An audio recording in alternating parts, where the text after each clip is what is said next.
আপনি কিন্তু দেখেন একদম খারিজি করে দিচ্ছেন, আলাদা করে দিচ্ছেন, বাংলাদেশ থেকে বের করে দিচ্ছেন, বাংলাদেশের বিরোধী শক্তি বানিয়ে দিচ্ছেন। এটা 8 দলের ক্ষেত্রে হতে পারে, তাদের এক্সক্লুসিভ না, আপনি খোঁজ নিয়ে দেখবেন। আমি নাম বলছি না দলের। তাহসিন একদম আমাকে ভুল জায়গায় ইন্টারপ্রিট করলেন। খালেদা জিয়াকে জামাত ইসলামীকে ওন করতে দেখছে আনফরচুনেটলি। এখন যদি বলি আনফরচুনেটলি, তাহলে শব্দটা কেমন শোনাবে? তাহলে তো বলতে হয় ফরচুনেটলি, কারণ আপুসেন নেতা। বিএনপি না জামাতকে নিয়েছিল, জামাত বিএনপির সাথে কথা বলে বলে 15-20টা সিট নিত, আর এনসিপি কথা বলে বলে জামাতের কাছ থেকে 30টা সিট নিচ্ছে। আমি ডান মনে করছি, জামাত ছাড়া এখানে ফার রাইট দল আছে। জামাতকে আমি ফার রাইট বলি না। জামাত স্টিল যে ধরনের তার রেটরিক আছে, তার গঠনতন্ত্র আছে। ফার রাইট মানে কিরকম? খেলাফত কায়েম করবে, শরিয়া আইন না, খেলাফত কায়েম করবে ঘোষিত। আফগানিস্তান ঘুরে আসা নেতা আছে নাকি? সবার সমাবেশে বলছে না এই ধরনের কথাই, হয়তো পাশ দিয়ে বলছে, অন্য শব্দ ব্যবহার করছে। না না না, ব্যাপারটা কি ফিগারস যাদেরকে আমরা সর্বোচ্চ সম্মানের সাথে কনসিডার করি, যাদেরকে বাদ দিলে মুক্তিযুদ্ধকে অস্বীকার করা হবে, তারা কিন্তু জামাতের এই জোটে যোগ দিচ্ছে। কাজেই আমার কাছে মনে হয় যে এটাকে এখন আর ডানপন্থা, এভিবাডি সেখানে আছেন, এবং শুধু ডানপন্থা বলে আমার কাছে মনে হয় না যে এটাকে ফ্রেম করার সুযোগ আছে। এই জোট যদি যেতে, এই সরকার কে চালাবে? জামাত চালাবে। জামাত চালাবে, তাই তো? তাই হওয়ার কথা। জামাতের সাথে জামাতের আনডেমোক্রেটিক একটা পজিশন কিন্তু ভাই। আমি তো একটা লাইন বলি, একটু আসতে দেই যে তাহসিন, আমি কিন্তু ডিস্টার্ব করি নাই। আমি একটা লাইন বলতে হবে, একটা লাইন বলতে করি নাই। ধরেন সরকার যদি গঠন হয়, আমি এটা যদি জনগণের ভোটে গঠন হয়, ইন্টারাপ্ট করি, আর সেই সরকার যদি জামাত চালায়, তাহলে জাহিদ ভাইদের সমস্যাটা কি? সমস্যা ভোটের ট্রেনে উঠল বাংলাদেশ, শেষ হলো মনোনয়নপত্র জমা। আগামী জাতীয় সংসদ নির্বাচনের জন্য দেশের মোট 300 আসনে বিএনপি, জামায়াত, এনসিপি সহ সবগুলো রাজনৈতিক দল তাদের প্রার্থীদের মনোনয়নপত্র জমা দিয়েছেন। নির্বাচনী জোটের সমঝোতা হলেও বিএনপি ও জামাত আরও কোনো চমক দেখায় কিনা তা নিয়ে রাজনীতিতে এখনও আলোচনা রয়েছে। ইতিমধ্যেই এনসিপি জামায়াতের সাথে নির্বাচনী সমঝোতা করেছে। এনসিপির মুখপাত্র হিসেবে দলে ফিরেছেন সাবেক উপদেষ্টা আসিফ মাহমুদও। আবার জামাত জোট থেকে নির্বাচন করতে অস্বীকৃতি জানিয়ে এনসিপি থেকে পদত্যাগ করেছেন বেশ কয়েকজন হেভিওয়েট নেতা। একইভাবে বেশ কয়েকটি ছোট ছোট দল বিলুপ্ত করে দলীয় প্রধানরা বিএনপিতে যোগ দিয়ে মনোনয়ন নিশ্চিত করেছেন। সব মিলিয়ে আওয়ামী লীগহীন মাঠেও বেশ জমে উঠেছে আগামী নির্বাচনী ডামাডোল। আজহার বিকটা আপনাকে দিয়ে শুরু করতে চাই। একদম সর্বশেষ যেটি খবর, সেটি হলো এনসিপির মুখপাত্র হিসেবে দলে ফিরেছেন আসিফ মাহমুদ সজীব ভুঁইয়া, সাবেক ছাত্র হিসেবে যিনি উপদেষ্টা পরিষদের সুযোগ পেয়েছিলেন, এবং তিনি এই দলের নির্বাচন কমিটির দায়িত্ব পালন করবেন। তবে নির্বাচন করছেন না, যদিও তিনি 2টি আসন থেকে মনোনয়ন নিয়েছিলেন। জমা দিয়েছিলেন কিনা সেটি আর এখানে প্রশ্ন নেই, যেহেতু তিনি নির্বাচন করছেন না। কেন তিনি নির্বাচন করছেন না? ধন্যবাদ। মানে অনেকগুলো কথা আছে, মেইন স্ট্রিমের নিউজ আছে, একটু নিউজ দিয়ে শুরু করি। তো কয়েকদিন আগে একটা প্রতিষ্ঠিত জাতীয় দৈনিক একটা নিউজ করেছে, 2 ছাত্র উপদেষ্টা যারা সর্বশেষ ছিলেন, জনাব আসিফ মাহমুদ সজীব ভুঁইয়া, মাহফুজ আলম, এই দুজন যুক্ত করি, তারা কিন্তু উপদেষ্টা থেকে পদত্যাগ করেছিলেন নির্বাচন করবেন এজন্যই, কারণ বলা হয়েছে যে এই উপদেষ্টা পরিষদে থেকে নির্বাচন করা যাবে না। এটারও বাইরে ব্যাপার আছে। জানা মাহফুজ আলম, আমরা এটাও পত্রিকায় পেয়েছি, উনি নির্বাচন না করে আর করার শর্তে থেকে যেতে চেয়েছিলেন, কিন্তু তাকেও থাকতে দেওয়া হয়নি। মানে ডক্টর ইউনূসের সরকার মনে করেছে ছাত্ররা থেকে যাওয়া নিরপেক্ষতাকে প্রশ্নবিদ্ধ করবে, এবং এটার স্বীকৃতি জানা মাহফুজ দিয়েছেন। আমি ওই জায়গায় আসবো। তো এই 2 জনের ব্যাপারে জামায়াত ইসলামের শক্ত রিজার্ভেশন আছে, এরকম একটা আলাপ এসছে, মানে একদম মেইন স্ট্রিম একটা পত্রিকায়। জানাব আসিফ মাহমুদ সজীব ভুঁইয়া দুর্নীতি করেছেন কিনা, করলে কতটুকু করেছেন, ইজ এ ডিফারেন্ট ডিবেট, কিন্তু উনি বিতর্কিত হয়েছেন, এবং পলিটিক্সে পারসেপশন ম্যাটার্স। আর জানাব মাহফুজ আলম বিশেষ করে মওদুদিবাদ এবং জামায়াতে ইসলামী নিয়ে একাধিক স্ট্যাটাস দিয়েছেন, যেটা জামায়াতে ইসলামীকে ক্ষুব্ধ করেছে। শর্ত দিয়েছে কিনা জানি না, জামাতকে ক্ষুব্ধ করার মতো স্ট্যাটাস তিনি দিয়েছেন ফর শিওর। এখন যেটা দাঁড়ালো, এই 2 জনকে যদি নমিনেশন জামাত দিতে না চায়, তাহলে নির্বাচনে না যাওয়া তাদের জন্য ভালো। আর একই সাথে আমি আবার মনে করি যারা আসিফ মাহমুদ যে 2টো জায়গায় নমিনেশন নিয়েছেন, উনি বিশেষ করে কুমিল্লারটা সম্পর্কে বলাই হয় যে ওখানে এত শক্তিশালী একজন প্রার্থী আছেন, দীর্ঘকাল যিনি ভোটে নির্বাচিত হচ্ছেন, খুব ভালো কিছু হতো না, বা এখানেও হতো না। তো নির্বাচন করলেন, কিন্তু খুব ভালো ফলাফল করা গেল না। ঢাকায়ও জামায়াতের তো খুব স্ট্রং গ্রাউন্ড নাই, জামায়াতের কিছু পকেটস আছে, তারা কিছু সিট পেতে পারে, কিছু ভালো ভোট পেতে পারে, এবং সেটা ঢাকা না। আর আসিফ মাহমুদের যে ব্যক্তিগত ইমেজের ভোট পুল করা, আমি মনে করি সেই সক্ষমতা অনেক কমে গেছে। আমি যদি তুলনা করি, যেমন নাহিদ ইসলাম, উনিও ক্যাবিনেটে ছিলেন, কিন্তু ওনার ওই জায়গাটা মোরলেস অক্ষত আছে। নাহিদ ইসলাম এখনও মানুষের সামনে সেই পার্সন হিসাবে আছেন, আর যারা ক্যাবিনেটে যান নাই অন্য নেতাদেরও আছে। আসিফ মাহমুদ সেটা হারিয়েছেন। সো সব কিছু বিবেচনায় আপনি নির্বাচন করলেন, কিন্তু ডিজাস্টার হলো এটার চাইতে না করা ভালো, একটা ভালো পদ নিয়ে থাকা ভালো। এখানে একটু যোগ করি, আমি একটু বলছি, একটা বলে রাখা ভালো। আমরা দীর্ঘদিন থেকে একটা কথা বলছিলাম যে এই দুই উপদেষ্টা খুব অ্যাক্টিভলি এনসিপির সাথে জড়িত আছেন। জনাব মাহফুজ আলম গতকাল একটা স্টেটাসে দ্ব্যর্থহীন ভাষায় স্বীকার করেছেন 1.5 বছর থেকে কিভাবে তিনি এনসিপিকে গ্রুম করার চেষ্টা করেছেন, কিভাবে তাদের পলিসি সহ বিভিন্ন জায়গায় সাহায্য করেছেন, অ্যাক্টিভলি পেরে ওঠেন নাই, উনি এক ধরনের দুঃখ দেখেছেন। গতকালও ছিল, আজও আছে, ওই যে একটু মধ্যপন্থার কথা আছে, মধ্যপন্থী যারা আছেন, যারা একটু সরব হয়েছেন। এনসিপি, আমি বলছি না এই জোটের মাধ্যমে তারা পুরো ডানপন্থী হয়ে গেল, কিন্তু ডানপন্থার লোকজনের সাথে গেছে যেহেতু, মধ্যপন্থীরা যেহেতু ক্ষুব্ধ হয়েছে, একটা অপশন থাকতেও পারে সামনে। আচ্ছা তাহসিন, আপনারা তো এনসিপি থেকে আছেন, এনসিপিতে না, আসিফ মাহমুদ সজীব ভুঁইয়া কেন নির্বাচন করছেন না? দলে ফিরেছেন তিনি আপনাদের। আন্তরিকভাবে ধন্যবাদ জানাচ্ছি আমার অত্যন্ত সম্মানের আমার সাথে যিনি আলোচনায় আছেন। দেখুন, আসিফ মাহমুদ সজীব ভুঁইয়া, আপনি এটা নতুন ডিবেট না, আসলে আমরা লম্বা সময় ধরেই এই আলোচনাটা করেছি যে তিনি দলে ফিরবেন। কিছু বিতর্ক ছিল, তিনি ফিরবেন না, বেশ কিছু অভ্যন্তরীণ কিছু ইস্যু ছিল, এগুলো আসলে খুব মানে আমার কাছে মনে হচ্ছে খুব অস্বাভাবিক কোনো ঘটনা না এখানে। তো আসিফ মাহমুদ সজীব ভুঁইয়া পদত্যাগ করেছিলেন নির্বাচনকে কেন্দ্র করেই, এবং পরবর্তী সময়ে আমাদের সাথে স্পেশালি দলের আহ্বায়ক এবং আমাদের অন্যান্য যেই লিডারশিপ আছে তাদের সাথে ক্রমাগত আলোচনার মাধ্যমে আমাদের কাছে একটা পর্যায়ে এসে মনে হয়েছে যে যখন দলের একেবারে পুরো টপ অর্ডার তারা যখন নির্বাচনী মাঠে থাকবে এবং পুরোটা সময় জুড়ে যখন গণসংযোগ থেকে শুরু করে এই নির্বাচনকে সাকসেসফুলি এক্সিকিউট করা, এটা একটা বড় কর্মযজ্ঞ। তো এই পুরো কার্যক্রমটা পরিচালনা করার জন্য আমাদের কাছে মনে হচ্ছে যে তারা মাঠে থাকলে দল এবং নির্বাচন পরিচালনার জন্য ড্রাইভিং ফোর্সে আসলে একটা বড় ভ্যাকিউম তৈরি হতে পারে। তো পরবর্তীতে আসিফ মাহমুদ সজীব ভুঁইয়ার সাথে যখন এই প্রসঙ্গে একেবারে সরাসরি দলের যখন টপ লিডারশিপ যখন তার সাথে আলোচনা করে এবং তাকে এই প্রস্তাবনাটা দেওয়া হয় যে তিনি এই ড্রাইভিং ফোর্সে তিনি এই স্যাক্রিফাইসটা করে, এটা কিন্তু আপনাদেরকে আসলে এই জায়গাটা পয়েন্ট শুড বি নোটেড আর কি, এই স্যাক্রিফাইসটা তিনি দলের জন্য করবেন কিনা, বৃহৎ স্বার্থে এনসিপির জন্য করবেন কিনা, তিনি কিন্তু এই ত্যাগটা স্বীকার করেছেন। পরবর্তী সময়ে দলকে বিবেচনা রেখে এই যে পরিস্থিতি এখন যে নতুন পরিস্থিতি তৈরি হয়েছে এটাকে কনসিডার করে উনি কিন্তু দলের স্বার্থে এবং একটা ভালো নির্বাচনের স্বার্থে এনসিপিকে একটা ভালো আপার হ্যান্ড দেওয়ার জন্য তিনি কিন্তু এই ড্রাইভিং সিটে এসে বসেছেন। এবং আপনি খেয়াল করবেন দুটো খুবই কিন্তু বড় পোস্ট, কারণ দেখবেন আপনি যখন নির্বাচনের মাঠে বিএনপি জামাতেও দেখেছি সেখানে অনেক বড় বড় নেতারা রয়েছে যারা ভোট করছেন না। দেয়ার আর মেনি, এবং যখন মুখপাত্র বলা হচ্ছে এবং তাকে নির্বাচন পরিচালনা কমিটির প্রধান বলা হচ্ছে, কাজেই এখন থেকে কিন্তু মিডিয়া কমিউনিকেশন থেকে শুরু করে আপনার আদার পিআর স্ট্র্যাটেজি থেকে শুরু করে সব কিছুই মানে এই পুরো একটা বিরাট কর্মযোগ্য তার হাতে। আমার কাছে মনে হয় যে মানে এটা নির্বাচন করা থেকে খুব একটা কম কিছু না কিন্তু, কারণ তিনি নতুন করে দলে এসেছেন, এতদিন দলে ছিলেন না, এখন যে লেভেল ইন্টারাকশন তার দলের কর্মীদের সাথে হবে এটা একটা বড় কথা বলছিল যে ডানপন্থা হওয়ায় অনেক মধ্যমপন্থার নেতারাও যেতে চাচ্ছেন না সঙ্গে এই সমঝোতায়। মানে শুধু কি ডানপন্থীর লোকজনই এই যে সমঝোতাটি হলো জামাতের সঙ্গে তারাই যাচ্ছে নাকি মধ্যমপন্থার লোকজনও যাচ্ছে? না দেখেন, এখানে একটা খুবই সিগনিফিক্যান্ট ঘটনা আপনাদেরকে কনসিডার করতে হবে। ওয়েন ইউ উইল কনসিডার এই পার্টিকুলার জোটকে যখন আমরা ডানপন্থা হিসাবে কনসিডার করবেন, আপনি তখন কর্নেল অলি সাহেবকে কি দিয়ে কনসিডার করবেন?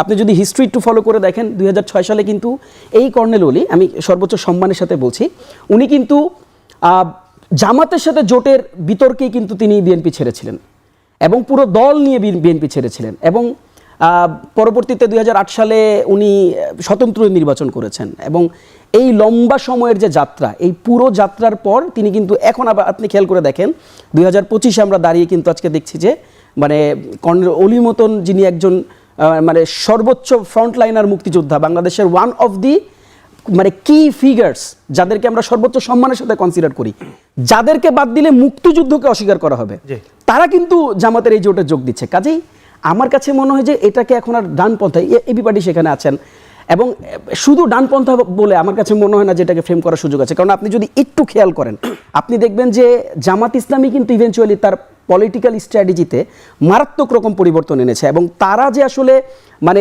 একটা সেন্ট্রিস্ট পলিটিক্স তারাও বাংলাদেশে করতে চায় এবং ডিফারেন্ট অ্যাপ্রোচে ডিফারেন্ট ওয়েতে তারা যে করতে চায়, এ ধরনের কিন্তু একটা মেজাজ আমরা দেখতে পাচ্ছি ইদানিংকালে। কাজেই আমাদের কাছে মনে হয় না যে এটা একেবারে ফার রাইটিস্ট কোনো পার্টি বা ফার রাইটিস্ট কোনো উইং বা কোয়ালিশন, রাদার আমাদের কাছে মনে হয়েছে যে না, তাদের সাথে একটা মানে একটা মাঝামাঝি জায়গায় থেকে কথা বলার একটা সুযোগ এখন আছে ভোটের মাঠে। নতুন যে জোট জোটটি হলো এখন পর্যন্ত এটি 10 দলীয় জোট রয়েছে, এটি সম্ভবত আরও এর পরিধি বাড়ছে, আমরা তেমনটি বিভিন্ন জায়গা থেকে সূত্র থেকে জানলাম। এই জোটে একদিকে যেমন জামাত তো রয়েছেই, এর পরে এই 24 আন্দোলনের যারা নেতৃত্ব দিয়েছে এনসিপি যুক্ত হয়েছে, আবার কর্নেল অলির মতো বর্ষিয়ান নেতা রয়েছেন, আবার এখানে যদি এখন এবি পার্টি আসে, আবার ইসলামী ধারার বেশ কয়েকটি দল রয়েছে, মানে বিএনপির জন্য একটি ভোটের মাঠে হুমকি হয়ে দাঁড়াতে পারে কিনা? আমি তার আগে একটা ওই ডানপন্থার আলাপ একটু যোগ করতে চাই তাহসিনের সাথে। সেটা হলো, আমি এই মুহূর্তে একটা হেডলাইন পড়ছি, জোটের পক্ষে যেই প্রার্থী থাকুক তার পক্ষে আমরা কাজ করব, নাহিদ বলছেন। ধরুন 30টা সিটে, এর বাইরে তো সবগুলো বিভিন্ন দল থেকে আসবে। জামাত মানে 30টা হয়তো এনসিপি পাবে। জামাতকে আমি ডান মনে করছি, জামাত ছাড়া এখানে ফার রাইট দল আছে, জামাতকে আমি ফার রাইট বলি না। জামাত স্টিল যে ধরনের তার রেটরিক আছে, তার গঠনতন্ত্র আছে। ফার রাইট মানে কীরকম? খেলাফত কায়েম করবে, শরিয়া আইন না, খেলাফত কায়েম করবে ঘোষিত। আফগানিস্তান ঘুরে আসা নেতা আছেন এখানে, ওখানকার কিভাবে খেলাফত কায়েম হয়েছে এবং সেটা একটা আইডিয়াল জায়গা হতে পারে। এমন দল আছে যেখানে উনি আফগানিস্তানের ইসলামী শাসন যেভাবে কায়েম আছে সেটাকেই সঠিক শাসন বলে মনে করেন। আচ্ছা, এবার একটু খেয়াল করি তো, যে প্রার্থী থাকুক, অন্য কোনো দলের নেতারা কখনো যায় নাই, জামাত বা বিএনপি? না, ওইভাবে যায় নাই। অন্তত এই যে এখন যে তালেবান শাসন আছে এর সাথে তো বাংলাদেশের কোনো রকম কোনো সম্পর্কই নাই। যে কয়টা দেশের সাথে তার কূটনৈতিক সম্পর্ক আছে, বাংলাদেশ তার মধ্যে নাই। আচ্ছা, নাই। জি, এগোই। আচ্ছা, এখন একটা জায়গাকে চিন্তা করুন তো, এনসিপি ক্যাম্পেইন করছে এদের পক্ষে। এরা এখন একটা কমন ম্যানিফেস্টোর মতো আলাপে আছে, কিন্তু তাদের ইডিওলজিক্যাল জায়গা তো আছে। একটা রাজনৈতিক দল আছে যারা তাদের সংবাদ সম্মেলন করে নারী সাংবাদিকের প্রবেশাধিকার নিষিদ্ধ ঘোষণা করেছেন। এখন এনসিপির সদস্যরা উনি বা এনসিপির একটা জিনিস আমার কাছে অসাধারণ লাগে, আমি এটা অনেক জায়গায় প্রশংসা করেছি, মানে এক ঝাঁক তরুণী আছেন, ইয়াং নারীরা নেতৃত্ব দিচ্ছেন যারা তাদের কোনো পারিবারিক ব্যাকগ্রাউন্ড ছাড়া রাজনীতি করছেন। এখন এই নারীরা ওই দলগুলোর পক্ষে, তার পক্ষে ভোট চাইবেন, তার পক্ষে ক্যাম্পেইন করবেন, পরিস্থিতিতে কিন্তু এখন ওই জায়গায় দাঁড়াচ্ছে। সেই কারণে আমি বলছি, নির্বাচনে জোট হলেও এটা ইডিওলজিক্যাল জোট না বলে ব্যাপারটা এত সিম্পল না। এই জিনিসগুলো ভোটারদের সামনে আসলে আসতে থাকবে। এনসিপি এবার আপনি বলছেন কতটুকু চ্যালেঞ্জ হবে? তার আগে একটু এই উত্তরটা জেনে আসি না হাসনাদের কাছ থেকে, আমার তাহসিনের কাছ থেকে। দেখেন, এইখানে আমার কাছে মনে হয় যে এই পয়েন্টে একটা বাইনারি পলিটিক্স আছে। যেমন দেখেন, এই পলিটিক্সটাই আমরা ভাঙতে চাইছি। আপনি কিন্তু দেখেন একদম খারিজি করে দিচ্ছেন, আলাদা করে দিচ্ছেন, বাংলাদেশ থেকে বের করে দিচ্ছেন, বাংলাদেশের বিরোধী শক্তি বানিয়ে দিচ্ছেন, বাংলাদেশের কমপ্লিট কনস্টিটিউশন মেনে, বাংলাদেশের পলিসি, বাংলাদেশের ফিলোসফি, বাংলাদেশের স্বাধীনতা, বাংলাদেশের সার্বভৌমত্ব, বাংলাদেশের জনগণ, বাংলাদেশের ভোটের রাজনীতি এবং সবচেয়ে গুরুত্বপূর্ণ বাংলাদেশের democracy, the process of democracy, এই সব কিছু মেনে এই রাজনৈতিক দলগুলো দীর্ঘ সময় ধরে বাংলাদেশের রাজনীতি করতেছে কিনা। কাজেই দেখেন, নিবন্ধিত দল মানে কতটা, মানে আমরা যদি এইভাবে করে, মানে যদি আমরা যদি এইভাবে করে যদি ব্লক করে দেই, আনফরচুনেট কি হয় দেখেন, এই ব্লকগুলোর কারণে মানে আমরা এদেরকে লিমিটেড করে দেই সবসময়। লিমিটেড করে দেওয়ার কারণেই রেডিক্যালিস্ট কনসেপ্টটা কিন্তু চাওর করে। আপনাকে সারফেস করে দিতে হবে বাংলাদেশের সাথে। সবচেয়ে বড় দেখেন, আমি খুব ইজি কাউন্টার করি, সেটা হচ্ছে যে খেলাফতের সাথে ডেমোক্রেসির সম্পর্ক কি। যারা খেলাফত কায়েম করতে চায় এরা ডেমোক্রেটিক প্রসেসকে এগ্রি করে না। কিন্তু আপনি ইডিওলজিক্যাল ডিবেটে আছেন, তো let's talk about the ideological perspective. যারা খেলাফত কায়েম করে, আপনি যত খেলাফতি সংগঠন আছে, আপনি সবার ম্যানিফেস্টো, সবার প্রসেস অফ ওয়ার্ক আপনি পুল করেন, ঘুরেন, দেখেন, পাতা উল্টান, they do not agree with democracy. But এখানে যতগুলো পার্টি আছে, they do agree with democracy, they are continuously participating in elections. শুধু একবার না, জামাত ইসলামী স্বাধীনতা যুদ্ধের আগেও ইলেকশনে পার্টিসিপেট করছে, স্বাধীনতা যুদ্ধের পরে যখন ওই শর্ত মেনে নিবন্ধন হয়েছে। আমি একটু বলি, স্বাধীনতা যুদ্ধের পরে যখন এই দেশকে তারা তো মেনে রাজনীতিতে আসছে, জিয়াউর রহমান নাগরিকত্ব ফিরিয়ে দিলেন। পরবর্তী সময়ে আওয়ামী লীগের সাথে, যেমন এই যে ভাই বলতেছিলেন যে এটা কি ডিসকমফোর্ট হবে কিনা আমাদের জন্য, আমরা তো এই জোটটা জেনে করেছি যে আমরা আসলে এই বাকি দলগুলোর জন্য আমরা ভোট চাইবো কিনা, আমরা ভোট চাইবো। আওয়ামী লীগের সাথে তাদের অ্যালায়েন্স ছিল, বিএনপির সাথে অ্যালায়েন্স ছিল। আপনি যদি বিএনপিতে এখনো বেশ ক্ষমতার পাঁচ, আপনি যদি ক্ষমতার 5 এবং পরবর্তী 16 বছর আন্দোলনের 16 বছর শেষ অবধি বিএনপির সাথে তাদের একটা বড় শক্তি একসাথে ছিল। আমরা বেগম খালেদা জিয়াকে জামাত ইসলামীকে ওন করতে দেখছি আনফরচুনেটলি। এখন যদি বলি আনফরচুনেটলি, তাহলে শব্দটা কেমন শোনাবে? তাহলে তো বলতে হয় ফরচুনেটলি, কারণ আপুসের নেত্রী ছিলেন। তিনি আমার নিজের কানে শোনা, তিনি কারণ বাজারে দাঁড়ায়া জামাত ইসলামীর নেতাদের ছবি দেখায় বলছেন যে এরা কেউ আপনার ওয়ার্কিং ছিলেন। এটা কি শুধু, রাকিব ভাই প্রশ্নটা কিন্তু অন্য জায়গায়, এটা কি শুধু পলিটিক্যাল ন্যারেটিভ নাকি বিএনপির পজিশন, এটা কিন্তু আমাদের বোঝাটা জরুরি। That's right, political narrative না position? এটা বিএনপির পজিশন ছিল। আচ্ছা, এবার দুটো এবং আপনি তাদেরকে মন্ত্রীও বানাইছেন। কাজী দেখেন, আমি একটু ভাই please don't take me otherwise, আমি একটু শেষ করে দিই। কাজী দেখেন, এই যে খেলাফতি সংগঠন, এরপর হচ্ছে এরা ধরেন খুব কনজারভেটিভ। আমি আপনাকে বলি, তাহলে তো এটা এনসিপির জন্য একটা বেটার ফিল। আমাকে আজকে একটা বেটার আপার হ্যান্ড এখানে দিচ্ছে যে এই সমস্ত সংগঠনের দ্বারায়া আমরা আমাদের নারী প্রার্থীদেরকে সেখানে পুশ করতে পারছি। আমার নারী প্রার্থীরা সেখানে যাবে, আমরা যতগুলো সংবাদ সম্মেলন করব, we will talk, we will push, যেখানে নারী সাংবাদিকরা আসবে এবং ওইখানে নারী সাংবাদিকদের সাথে আমরা কথা বলবো, ওই জোটের ময়দানে বসে। ভাই এই বাংলাদেশটা চাই আমি, জি এই বাংলাদেশের জন্যই আমরা ফাইট করতেছি। কাজে তাদেরকে মাইনাস করতে চাই না, তাদেরকে যখনই 8 দলের সংবাদ সম্মেলন হয় তখন কিন্তু নিশ্চয়ই নারী সাংবাদিকরা যায়, আমাদের সহকর্মীরা সেখানে যেয়ে থাকে। সেটা 8 দলের ক্ষেত্রে হতে পারে, তাদের এক্সক্লুসিভ না, আপনি খোঁজ নিয়ে দেখবেন। আমি নাম বলছি না দলের। তাহসিন একদম আমাকে ভুল জায়গায় ইন্টারপ্রিট করলেন। প্রথম কথাটা হচ্ছে, খেলাফতের কথা বাংলাদেশে বলছেন, আমি এই দাবি করি এইসব দলের বাংলাদেশের রাজনীতি করার অধিকার আছে কিনা, এটা একটা ভ্যালিড প্রশ্ন। কারণ আপনি আমার কনস্টিটিউশনের সাথে কনফার্ম করেন না। আমি ভুরি ভুরি উদাহরণ তুলে দেখাতে পারবো। খেলাফত না, ইভেন শরিয়া আইনের কথা আপনি বাংলাদেশের কনস্টিটিউশনের মধ্যে থেকে বলতে পারেন না। জামাতের একাধিক নেতা আমার পাশে বসে বসে এগুলো বলে গেছেন। আচ্ছা, দ্বিতীয় কথা হচ্ছে, এই কথাগুলোকে বিএনপি আওয়ামী লীগ তারাও বিভিন্ন সময় বলে আসছে না যে জিতলে কোরআন সুন্নাহর ওরা ঠিক শরিয়া কায়েম করব বলেননি, শরিয়া কায়েম করব বলেননি। এবং যারা বলছেন প্রত্যেকটা প্রবলেমেটিক অফিশিয়াল পেজ, প্রত্যেকটা প্রবলেমেটিক। আমি একটু আমি তোমার সময় আমি একটু 10 সেকেন্ডে বলেন। জাস্ট অফিশিয়াল পেজে দেখেন, একদম অফিশিয়াল পেজে সেখানে বলা হয়েছে, এটা মির্জা ফখরুল ইসলাম সাহেবের উদ্ধৃতি, রাষ্ট্র পরিচালনার দায়িত্বে গেলে কোরআন সুন্নাহ ভিত্তিক আইন বাস্তবায়নে অঙ্গীকারবদ্ধ বিএনপি।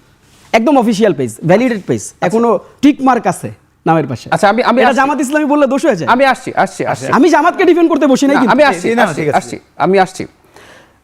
নাম্বার 2 হচ্ছে, যারা এই ইসলামী রাজনীতি করছে তাদেরকে খারিজ করার কথা হয় নাই, কিন্তু সারা পৃথিবীতে নানা রকম ডান থেকে শুরু করে বাম পর্যন্ত নানা রকম দল থাকে। আপনি কার সাথে জোট করছেন, প্রশ্ন হচ্ছে জোট নিয়ে। আমি কি বলেছি খেলাফত মজলিসকে বন্ধ, ওর নামের মধ্যেই কিন্তু খেলাফত আছে, খেলাফত মজলিসকে বন্ধ করে দিতে হবে, ইসলামী আন্দোলনকে নিষিদ্ধ করতে হবে বলি নাই। তাহসিন কিন্তু এটাকে টুইস্ট করছেন, আমি তাকে সেটা বলি না। আমি বলছি আমি পারসেপশনটা বলছি, এরকম ভাবে ইটস নট মাই পারসেপশন। আমি বলছি আপনি কার সাথে জোট করছেন সেটা ম্যাটার করে। আচ্ছা, আরেকটা জিনিস জরুরি, বিএনপির সাথে আলাপ আনলেন না, বিএনপি না জামাতকে নিয়েছিল, জামাত বিএনপির সাথে কথা বলে বলে 15-20টা সিট নিত, আর এনসিপি কথা বলে বলে জামাতের কাছ থেকে 30টা সিট নিচ্ছে। ডিফারেন্স আছে। আপনি ওর লেড একটা জোটের পার্ট হচ্ছেন, মাইনর পার্টনার। আপনাকে সে সিট দিচ্ছে, সাম সিটস, এটা দিয়ে আপনাকে দলে নিচ্ছে। আর বিএনপি জামাতকে সাম সিটস দিয়েছিল, সেই কারণে ওটা বিএনপির ড্রাইভিং সিটে থাকা জায়গা, এটা আপনার তা না। আপনি না পেরে জামাতের ভোট নিয়ে জিততে যাচ্ছেন, সমস্যা নাই। ওনারা ওনাদের রাজনীতির সাথে না পেয়ে চেষ্টা করেছেন। কিন্তু আমি বলছি, পার্থক্যটা আবারও বলি, জামাত বিএনপির সাথে থাকায় কি হয়েছিল, বা জামাত আওয়ামী লীগের সাথে একসময় আন্দোলন করেছে, ওর সাথে গেছে, আর এনারা জামাতের সাথে গেছেন। সো একদম ক্লিয়ার একটা ডিফারেন্সের জায়গা আছে এখানে। যে কথাটা বলতে চাচ্ছিলাম, এতেও এটা তাদের সিদ্ধান্ত, তাদের জায়গা। আপনি যে প্রশ্ন করছেন আমি সেই প্রশ্নটার জবাব দিতে চাই, সেটা হলো বিএনপির জন্য কি হবে। এই জোট করায় কার কার লাভ হচ্ছে বলছি, মানে জামাতের লাভ হয়েছে। এনসিপির জন্য আমি মনে করি একটা ডিজাস্টার হয়েছে। সময় বলবে আমাদের এই কথাগুলো সঠিক কিনা, কারণ এনসিপিকে আমরা যে জায়গায় দেখতে চেয়েছি, এনসিপির সাথে ধরুন বিএনপির সাথে একটা জোটের আলাপও হয়েছে, এটা জাস্ট একটা নির্বাচনে কে কত সিট পেতে পারে সেই আলাপ। বিএনপির সাথে জোট আলাপের কথা এনসিপির টপ লিডারশিপ অস্বীকারও করেন নাই, তারা জানিয়েছেন ওখানে তাদের যথেষ্ট সংখ্যক সিট পায়। বরং ওই যে বিএনপি যেহেতু একটা সেন্ট্রিস্ট দল, দুর্নীতিবান আনার অভিযোগ আপনি করতে পারেন, কিন্তু ইডিওলজিক্যালি একটা সেন্ট্রিস্ট দল, সো ইডিওলজিক্যালি তার সাথে যাওয়ার কথা ছিল, এটা হয় না, ওনারা ওখানে গেছেন। জামাতের লাভ যেটা হয়েছে, জামাতের নেতৃত্বে এর আগে যারা ছিলেন, একটা ছোট দল ছাড়া মূলত সবাই ইসলাম ভিত্তিক দল ছিলেন, ফলে ইসলামী একটা জোট, এটা দেশে এবং বিশেষ করে দেশের বাইরে একটা বাইনারি তৈরি হচ্ছে, বিএনপি বনাম ইসলামিস্ট। এটা জামাতের জন্য ক্ষতিকর হতে পারত। জামাত এনসিপিকে পেয়ে সিট অনেক বাড়বে আমি মনে করি না, সরি, কিন্তু এই যে একটা দুর্নাম বদনাম আছে, এটা জবাব সে দেওয়ার সুযোগ পেল, এটা তার জায়গায় সুবিধা হবে।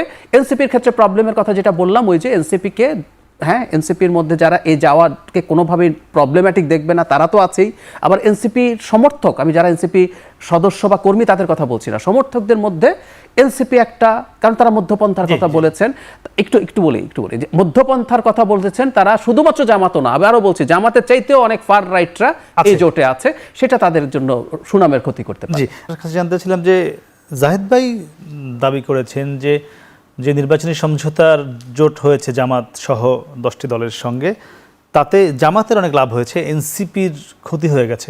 ক্ষতি জেনেও আপনারা এই জোটে কেন গেলেন? না, এটাই হচ্ছে মানে ম্যাটার।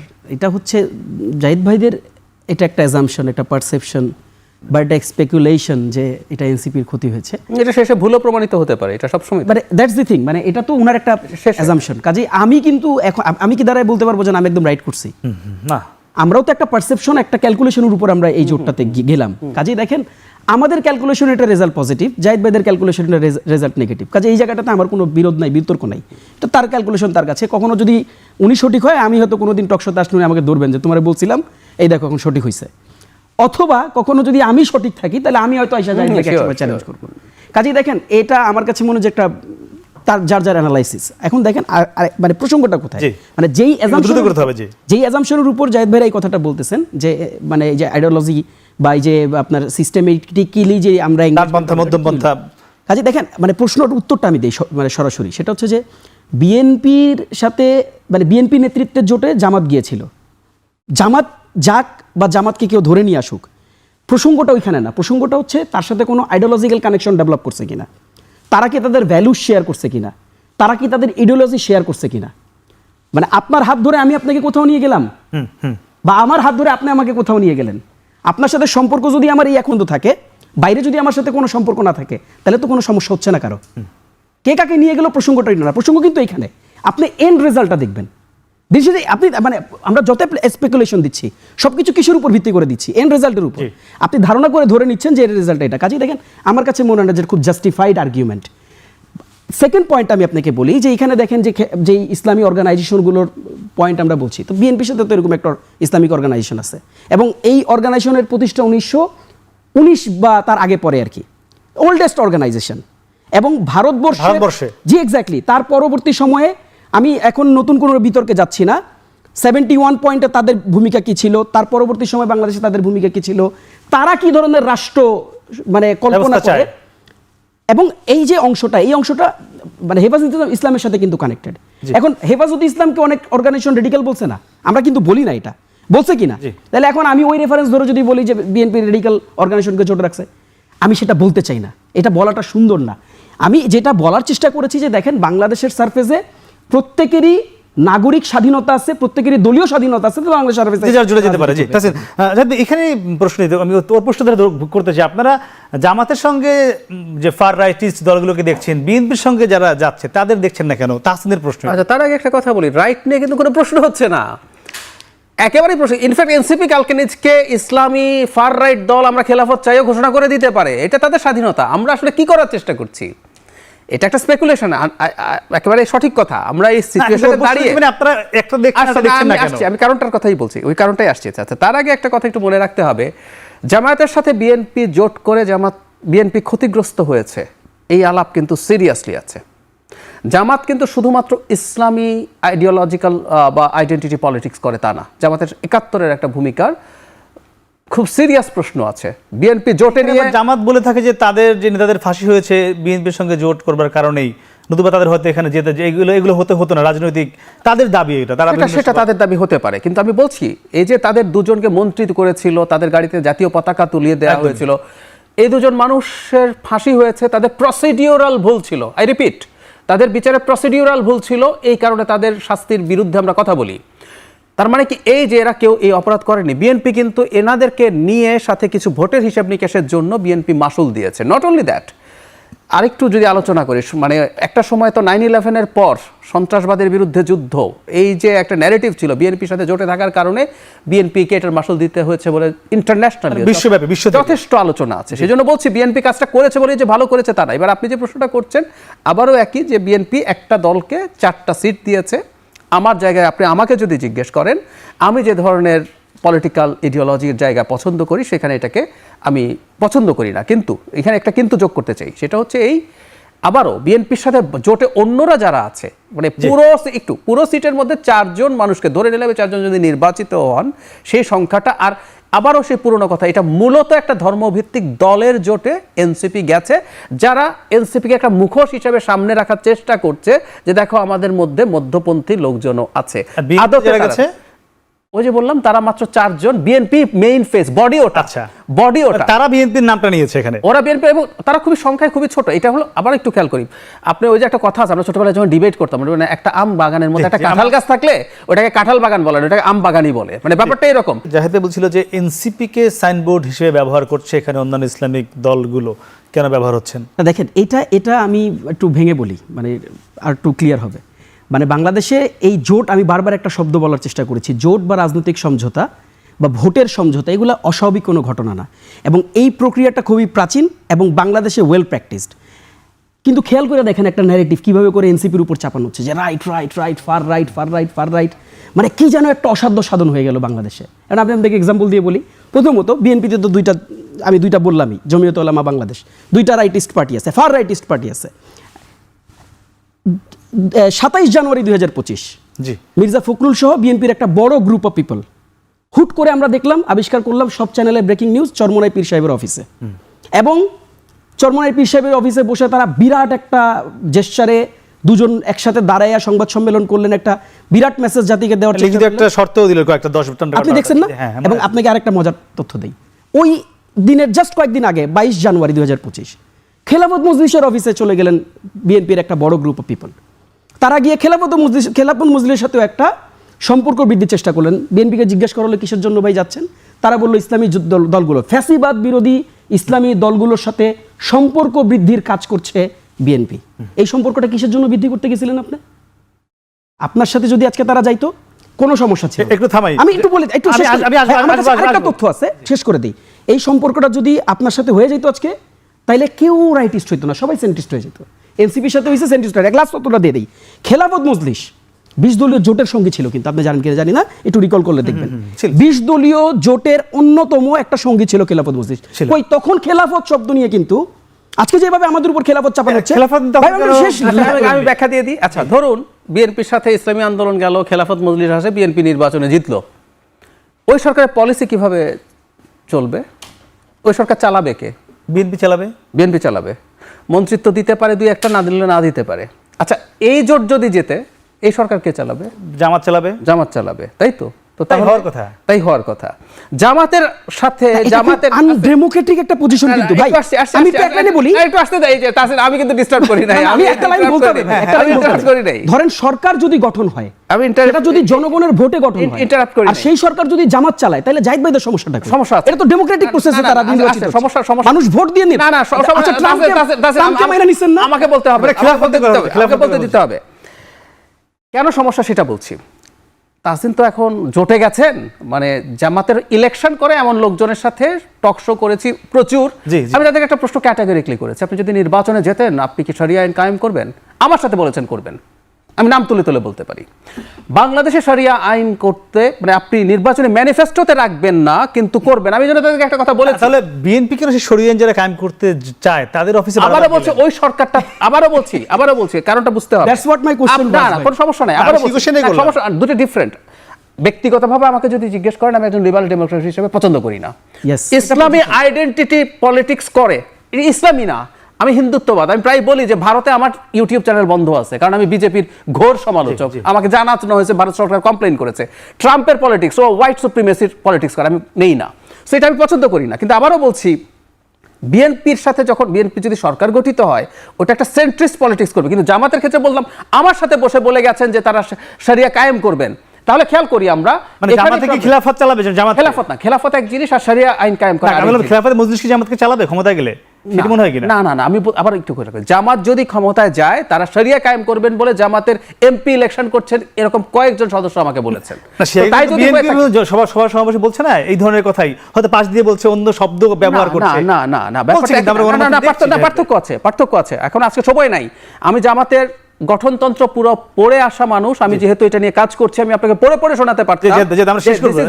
না, না, আমি একটা জাস্ট সিম্পল প্রশ্ন, মানে এটা যদি প্রশ্নের জায়েদ উত্তর ভাই আপনি চায়- দিতে পারবেন না, প্রশ্ন না, রেখে- ভাইকে আমাকে করতে পারেন। উনি যদি চায় তাহলে আমাকে ইয়েস আমাকে করতে করতে দিতে পারেন, পারে। হ্যাঁ, ধরে নেই এই জোট যদি জনগণের ভোটে নির্বাচিত হয়, সরকার গঠন করে রাষ্ট্র পরিচালনা করে, শরিয়া আইন নিয়ে তো কেউ কোনো কথা বলছে না, জামাত বলে নাই কোথাও। হ্যাঁ। এটা আনঅফিসিয়াল টক প্রশ্নই করেন। এটা তো এন্ডোর্স করে নাই। সেই ক্ষেত্রে এই সরকারকে, জনগণের ভোটে নির্বাচিত সরকারকে জায়েদ ভাইরা মেনে নেবেন? তাদেরকে নির্বাচনের আগে ঘোষণা করতে হবে publicly from the top management যে আমরা যদি ক্ষমতায় যাই আমরা শরিয়া আইন করব না।